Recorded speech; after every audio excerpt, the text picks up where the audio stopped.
Okay, so if you're watching this video, it means you've either watched my how to wash dreadlocks video, or you've strangely ended up at this video and it's put you in a rather strange situation. But get you caught up to speed, I have just gone through sort of a washing routine, how to properly and thoroughly wash dreadlocks, and now I am going to go on to drying them, because that is equally important. So I went through it in the first video, but what you're going to need for drying is towels, space, and a hairdryer. So I've got my first towel. I have a few towels to get through, but this is my first towel. My towels kind of go through thickness order, so this is sort of my thickest towel. And what I'm going to do is just sort of wrap it around my head and rub. Rub lots. Pretty good for helping dreadlocks mature also. You know, you're whipping up loose hair, it's going to get tangled and knotted, so I'm just going to rub my head.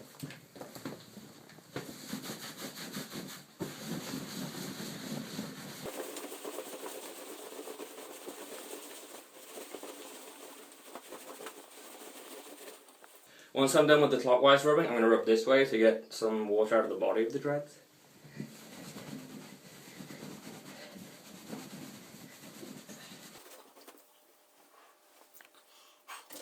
Okay, the next stage you're going to need space for. I'm going to use the same towel, but I'm going to wrap it. So the wet side of the towel, the side that I've been using for rubbing my head, is going to be on the outside. I'm just going to wrap it around my shoulders. And then I am going to headbang and shake water out of my hair, and you know, it's going to make the room a little bit wet, so you can do this outside or wherever you want, but it's really good. It sends water to the tip of the dreadlock so you can squeeze it out better, and yeah, it gets a lot of water out, so this is a pretty useful step. So I basically headbang like it's 1987.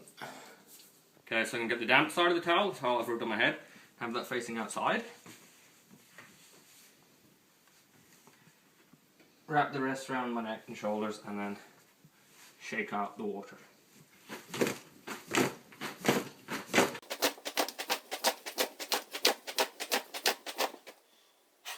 You can do that for as long as you want, or until you get dizzy or have had enough neck pain, but it's a pretty good way to get the water out. What I'm going to do now is use the dry side of this towel to dry my body, and then move on to a second thinner, lighter towel, because I'm going to use that while blow drying. Okay, so I've done the head banging, and then I've squeezed them a little bit more with towel number 2. Towel number 2 is this really fashionable, cool looking pink towel. It's a little bit lighter than the one I used before, because I don't really want anything heavier on my head than wet dreadlocks.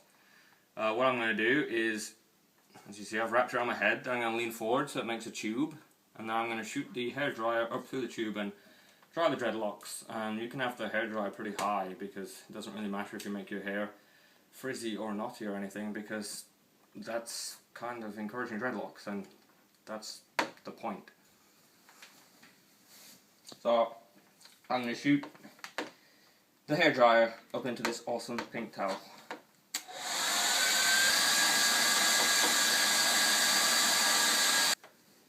Now obviously you don't need to watch me blow dry my whole head of hair, but that's basically it. You blow dry until you get bored of that, and then rub it more with the towel, and then get on with your day.